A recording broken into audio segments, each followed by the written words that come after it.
Okay, so I thought I'd show you how I finish off a 2x1 rib. I don't put it off on waste yarn and put it on knitting needles and knit it. I just run yarn through these areas.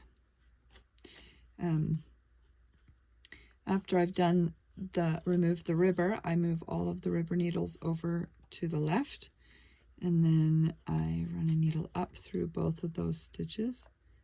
See if you can see this here.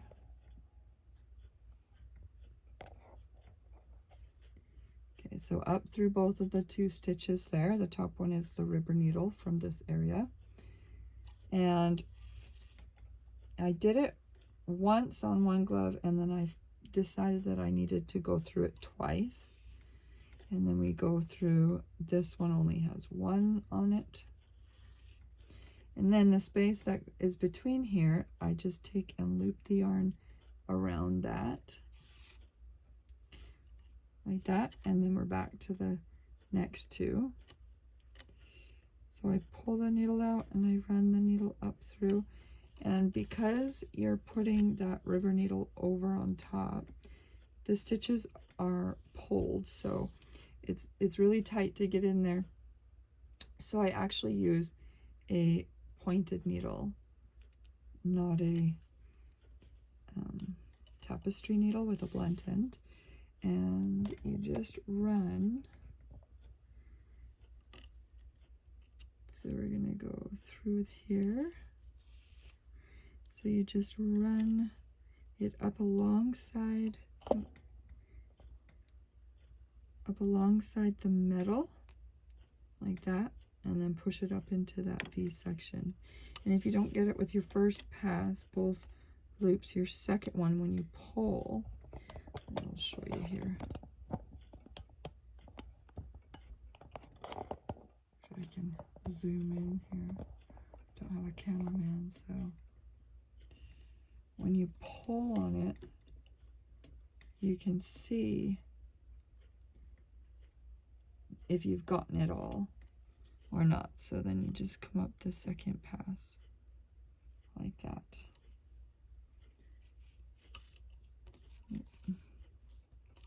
And then I get all my string all wrapped around everything because I was playing around.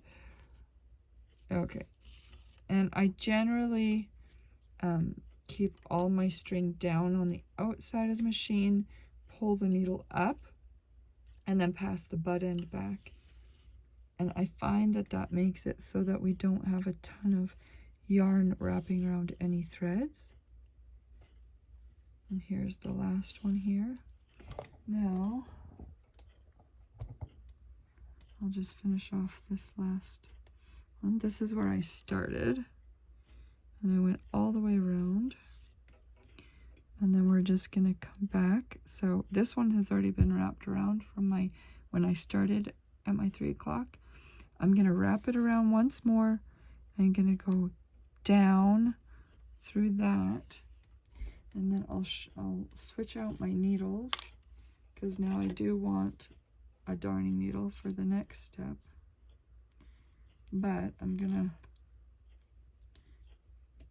pull the glove off before I do this next part. It's just easier.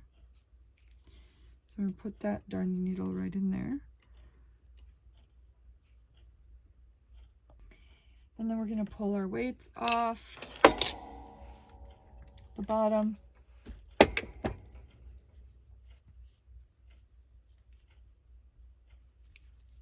And I'm going to pull off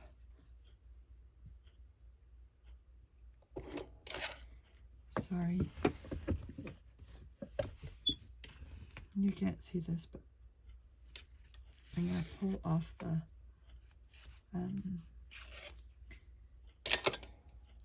cast on basket.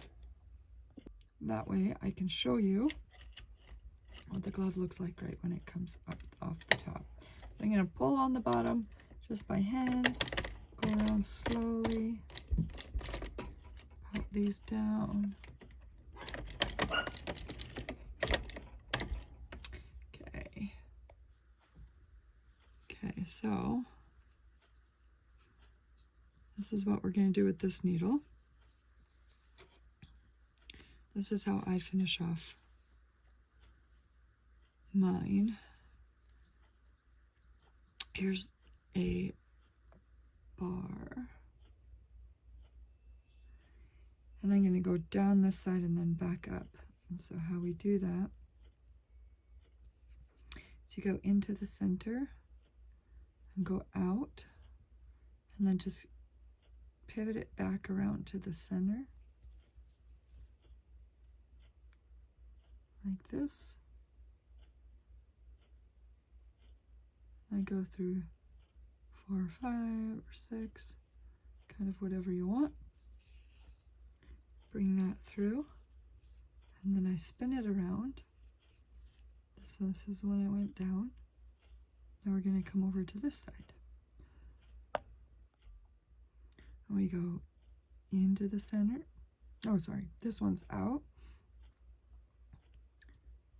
You go back up on the outside like that. And that's how I hide my tail.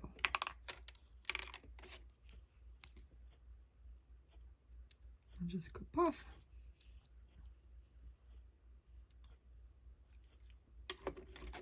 And then there is the top of the ribbing, how it looks. So you can see the 2 stitches that were knitted twice around, and then this is the one that only goes once. Now I have done it where I didn't go twice there. It didn't look as good. And I also have done it where I put all 3 stitches and wrap them all together. And once you have this ironed, it creates this cute little scallop edge. So let me show you. So this is the one where I only went once, and so the stitches, they separate. That's not too bad. And then this one is the one where I did all 3 stitches and went around twice, and so it creates this really peak scallop, which actually matches the cast on ribbing. So if you want to put all 3 needles, this one's a bit harder because, again, that very last row that you do, you have to put your tension way down so that your stitches are longer, because you're placing 3 needles all onto 1 needle, and it's quite a bit of strain. So you have to do that last row. But anyway, so that's what that looks like if you want a tall one. And this is what the one I just did on the machine looks like after it's been ironed. So it's as stretchy as this, right? So you can stretch it all the way back out, that big, which nobody will ever get. It comes right back in, and it has this cute, I like this one the best because it kind of goes in this cute little diagonal line. So this one is just bringing your purl side to the left, and then going through twice, and then through the second needle, and then you're back. So that's what that turns out like after it's